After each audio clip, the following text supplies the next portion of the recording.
Praise lord. మన ప్రభువును రక్షకుడైన యేసుక్రీస్తు పరిశుద్ధ నామంలో అందరికీ నా హృదయపూర్వకమైన వందనములు. మరి దేవుని యొక్క వాక్యాన్ని వినే ముందుగా చిన్న ప్రార్థన చేసుకుందాం. తలవంచండి. మహాగణుడ పరిశుద్ధుడైన మా తండ్రి, సకల ఆశీర్వాదములకు సమస్త దీవెనలకు కారణభూతుడా, ఈరోజు నాయన ప్రభా నీ వాక్యాన్ని మేము ధ్యానించుండగా నీవే మాతో మాట్లాడి మమ్మల్ని సరిచేసి నీ మార్గంలో నడిపించమని, మాలో ఉన్నటువంటి చెడును తొలగించమని యేసు నామంలో ప్రార్థించి వేడుకొంచున్నాం మా పరమ తండ్రి. ఆమేన్. దేవుడు ఈరోజు మనతో మాట్లాడుతున్న మాట చాలా శ్రేష్టమైన మాట, మన జీవితానికి అందరికీ ఉపయోగపడే మాట. ఏంటి అంటే, మనకి ఈ యొక్క దేశంలో జీవిస్తున్నామంటే మన అందరికీ కూడా వాక్ స్వతంత్రం ఉంది. మాట్లాడే హక్కు రాజ్యాంగం మనకి కల్పించింది. అలాని మన యొక్క వాక్ అలాగే మన యొక్క టాక్ కూడా చాలా జాగ్రత్తగా ఆచితూచి మాట్లాడాలని కూడా మనం నేర్చుకోవాలి. లేదా మన నోరు నా ఇష్టం, నా నోరు నేను ఏమైనా మాట్లాడగలను, ఇదే నోరు మనల్ని ఏం చేస్తుందంటే ఉన్నత స్థితికి తీసుకొని వెళ్తుంది. ఇదే నోరు మనల్ని అడ్రస్ లేకుండా కూడా చేసేస్తుంది. నా ప్రియ సహోదరి సహోదరుడా, వాక్యం సెలవిస్తుంది, హృదయం నిండిన దాన్ని బట్టే నోరు మాట్లాడుతుందని. మరి లోకాసు వార్త 6వ అధ్యాయము 45వ వచనం చివరిలో అక్కడ ఇద్దరు వ్యక్తుల గురించి, దుర్జనుడు సజ్జనుడు గురించి మాట్లాడుతూ చెప్పారు. మన హృదయం దేన్ని బట్టి నిండిపోయిందో దాన్ని బట్టి మన నోరు మాట్లాడేస్తూ ఉంటుంది. బైబిల్లో మనం చూసినట్లయితే దావీదు కుమారుడైనటువంటి అమ్నోను చూడండి. దావీదు కుమారుడైనటువంటి అమ్నోను తన హృదయంలో చెడ్డ తలంపుతో ఉన్నాడు. చెడ్డ కార్యంతో నిండిపోయింది అతని హృదయం అంతా కూడా. అబ్షాలోము చెల్లైనటువంటి తామారుని తన యొక్క హృదయంలో చెడ్డగా భావించుకున్నాడు. తన చెల్లెలైనటువంటి తామారును తన మీద ఉన్నటువంటి కోరికను తీర్చుకోవడానికి మరి ఎంత చెడ్డగా ప్రవర్తించాడంటే, తన యొక్క హెల్త్ బాగోలేదని తన తండ్రితో రిక్వెస్ట్ చేయించుకుని తన చెల్లిని ఇంటికి రప్పించుకొని తన చెల్లిని పాడు చేసి దౌర్జన్యంగా ఆమెను ఇంట్లోంచి నెట్టిపారేశాడు. చూసారా, చెడ్డ ఆలోచన హృదయంలోకి వచ్చిందంటే మనిషిని ఏం చేస్తుంది? ఆ ఆలోచన మృగంలా మార్చేస్తుంది. మన నోటిని బట్టియే నీతిమంతుని తీర్పు నొందుతాము, అలాగే మన నోటిని బట్టియే అపరాధమని కూడా తీర్పు నొందుతామని మత్తయి సువార్త 12వ అధ్యాయము 37వ వచనంలో సెలవిస్తుంది వాక్యము. మనం చేసే చర్య, మనం పలికే మాటను బట్టే విమర్శ దినమందు అప్పచెప్పవలసిన బాధ్యత, భారము మన మీద ఉంది కనుక మనం చాలా జాగ్రత్తగా మాట్లాడాలి.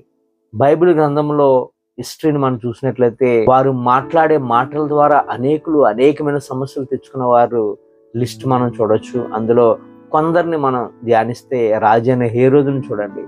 రాజైన హేరోదు తన యొక్క జన్మదినం రోజున తన హృదయంలో ప్రజలు మాట్లాడే మాటను తన హృదయంలో అనుకున్నాడంట, నేను చాలా బాగా మాట్లాడాను. వారు ఏమన్నారంటే, ఇది దైవ స్వరమే కానీ మానవ స్వరము కాదు అన్నట్లుగా పొగిడారు రాజుని.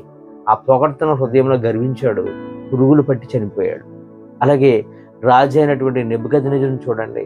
తాను నిర్మించినటువంటి ఆ బబులోను సామ్రాజ్యాన్ని చూసి హృదయంలో గర్వించాడట. పైకి కూడా మాట్లాడలేదు ఆ మాట.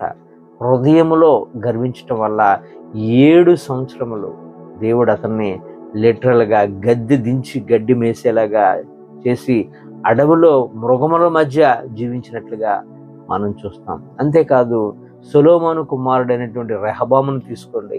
రెహబాము మాట్లాడినటువంటి మాట ద్వారా ఏమైందంటే, తన యొక్క నోటిని కంట్రోల్ చేసుకోలేకపోవటం ద్వారా కలిసి యునైటెడ్గా ఉన్నటువంటి ఇశ్రాయేల్ దేశము 2 ముక్కలుగా అయిపోయినట్లుగా మనం చూడొచ్చు. వాక్యం సెలవిస్తుంది, నోటిని నాలుకను భద్రం చేసుకున్నవాడు శ్రమల నుండి ప్రాణమును కాపాడుకొనునని. మన నోటిని మనం ఎప్పటికప్పుడు కూడా కంట్రోల్లో పెట్టుకోవాలి. నోరుంది కదని మనం ఇష్టానుసారంగా మాట్లాడకూడదు. సామెత కూడా ఉంది కదా, కాలు జారితే తీసుకొచ్చట, నోరు జారితే మనం తీసుకోలేమని వాక్యం సెలవిస్తుంది. కనుక మనం ఎక్కడ నోరు విప్పాలో, ఎక్కడ మన నోటికి జిప్పి వేసుకోవాలో మనం తెలుసుకొని మాట్లాడటం చాలా ఉత్తమము. దాని ద్వారా మనం మన ప్రాణాలను కాపాడుకోగలం. మరి ముఖ్యంగా ఎవరిని కూడా నీ నోటితో, నీ రహస్యమంది ఎవరిని కూడా దూషించొద్దు. నీ నోటితో ఎవరిని కూడా అగౌరవపరచొద్దు. వాక్యం సెలవిస్తుంది ప్రసంగి 10:20లో, నీ మనస్సునందైనను రాజును శపించొద్దు, నీ పడక గదిలోనైనను ఐశ్వర్యవంతులను శపించవద్దు. ఆకాశ పక్షులు సమాచారాన్ని తీసుకుని పోతాయి. చాలా జాగ్రత్త. ఒక మాట అంటారు, మనం చాలా మంది వింటూ ఉంటాం, గోడలకు చెవులు ఉంటాయని. నిజంగా వాస్తవము. మనం ఎవరినైనా ఏదైనా తప్పు రహస్యంగా చేసినా, ఎవరినైనా రహస్యంగా మనం దూషించినప్పుడు కూడా మన రహస్యం అనుకుంటాం, అది బట్టబయలు అయిపోద్ది. దానివల్ల మనం ప్రాబ్లమ్స్లో ఇరుక్కుపోతాం. కనుక మన నోటిని మనం ఎప్పటికప్పుడు కూడా కంట్రోల్ చేసుకొని మనం మాట్లాడితే చాలా ఉత్తమము. దానివల్ల మనకి మేలు. కనుక ఎవరిని కూడా దూషించొద్దు, ఎవరిని కూడా ఏ మాట మాట్లాడొద్దు.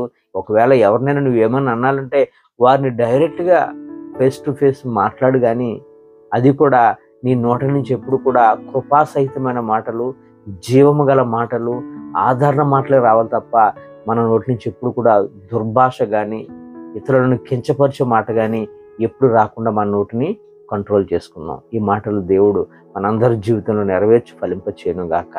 ఆమేన్. God bless you.